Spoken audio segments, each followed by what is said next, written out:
আয়শা ঘুম থেকে উঠে দেখেন কত বড় মুখ করেছে। তারপরে আয়শা জন্য আমি খিচুড়ি করব, তো দিয়ে খিচুড়ির সাথে এই যে গরুর মাংস দিয়ে করব। আর দুই ভাই বোনের জন্য খিচুড়িটা বেড়ে নিলাম। আর আয়শা এর মধ্যে বেলুন দিয়ে খুব খেলছে মন দিয়ে। ওর খাওয়ার চিন্তাই নাই, ও শুধু খেলা নিয়েই ব্যস্ত থাকে। এই বেলুনটা সেদিন মেলায় থেকে নিয়েছিলাম, বেলুনের তো হালুয়া টাইট করে দিছে, সব আলো তার এক জায়গায় করে দিয়েছে, মানে কোনো কিছুরই ঠিক নাই। কিনলাম 150 টাকা দিয়ে, 150 দিনও গেল না, একদিনেই সব শেষ।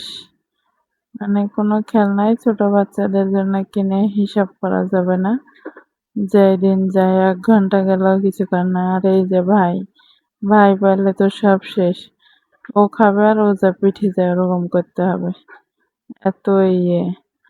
আপনি টাইনেও ওকে আনতে পারবেন না, ও ওখানেই থেকে যাবে, যেই আনবেন আবার চলে যাবে, এত দরদ। দুইজনের প্রতি অনেক ভালোবাসা, আল্লাহ এই ভালোবাসা যেন অটুট রাখে। আপনারা সবাই দোয়া করবেন যেন এরা দুই ভাই বোন সুস্থভাবে আল্লাহ সব সময় রাখে। আমি কিন্তু এইদিকে ডাকছি ওকে, ও শুনছেই না, ও ওর ভাইয়ের সাথেই ওখানে থাকবে। তারপর ভাবলাম দুপুরে কি রান্না করব, তো কচু দিয়ে মনে করছিলাম ইলিশ মাছ রান্না করব। পরে পেঁপে নিলাম, আয়শার বাবার অনেক কাশি, কচু খেলে তো কাশিটা আরো বাইরে যাবে, এজন্য পেঁপে দিয়ে ইলিশ মাছ ঝোল করছি।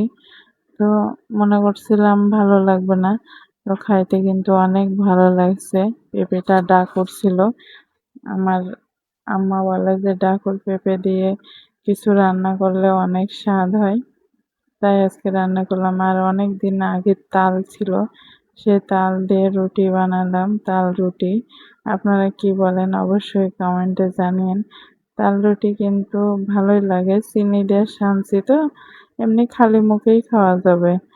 আর এদিকে আয়েশার বিকেল হলেই ঘুরতে বের হতে হবে, বিকেলে বের না হলে ওর মন শান্তি হবে না, বের হতে হবে আর হাঁটতে হবে, হাতে বলবো ওইদিকে ওইদিকে, ইশারা করে সব বুঝিয়ে দিবে। তো ওর আন্টি নিয়ে যাচ্ছে ওকে, আর আমি পিছে পিছে আছি। দিয়ে আমি যদি একটু থেমে যাই ও আবার ডাকবে মা মা করে। মানে কি বলবো, আর এত ছোট বয়সে এত পাকনি, হাঁটবে আর আমাকে দেখবে যে আমি আছি কি নাই। এইভাবেই দিনটা চলে যায়। এই সারাটা দিন যে কিভাবে যায় একজন ছোট বাচ্চার মাই জানবে। এত